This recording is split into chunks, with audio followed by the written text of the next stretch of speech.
Bonjour Vincent Hervouette.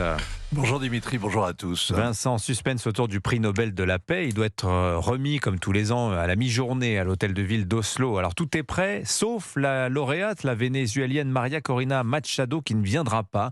Elle va être représentée par sa fille. Ça fait 1 an et demi que la lauréate vit dans la clandestinité, risquant la prison et sa vie. Sa dernière apparition publique remonte au début janvier.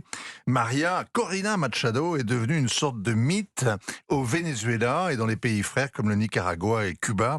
On la surnomme la Libertadora, comme Bolivar au féminin. Bolivar el Libertador, né à Caracas. Il y a 2 ans, avant l'élection présidentielle, l'opposition vénézuélienne a tenu des primaires. C'est un exploit car elle est encore plus divisée que la droite française. Elle s'est rassemblée sur un programme minimum, des élections libres et un gouvernement démocratique. 3 millions de Vénézuéliens ont participé à la consultation, c'était un triomphe.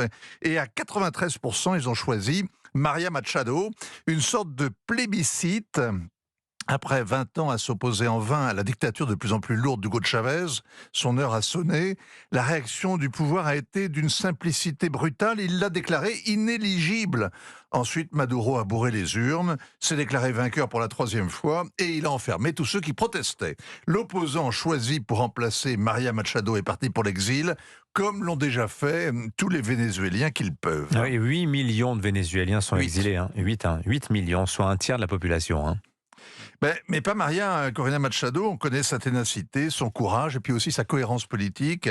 Elle a toujours combattu la révolution en militant d'abord pour la transparence électorale, en vain, en organisant ensuite un référendum pour révoquer Chavez. Il l'a traitée de petite bourgeoise de grande classe. Élu député, elle l'a défié. Il a répondu avec la même condescendance: un aigle ne chasse pas les mouches. Oh là là. Alors ce matin, il doit se retourner dans sa tombe parce que la petite bourgeoise a obtenu l'an dernier le prix Sakharov et le prix Václav Havel avant de décrocher la timbale suprême, ce prix Nobel de la paix que guignait tant Donald Trump. Alors, Maria Corina Machado a d'ailleurs dédié son prix à Donald Trump alors que la Maison-Blanche critiquait le choix du jury. Hier, la presse internationale campait à Oslo pour la conférence de presse. Les confrères lui auraient demandé des comptes sur l'armada américaine dans la mer Caraïbe, sur les vedettes des narcotrafiquants coulés sans procès.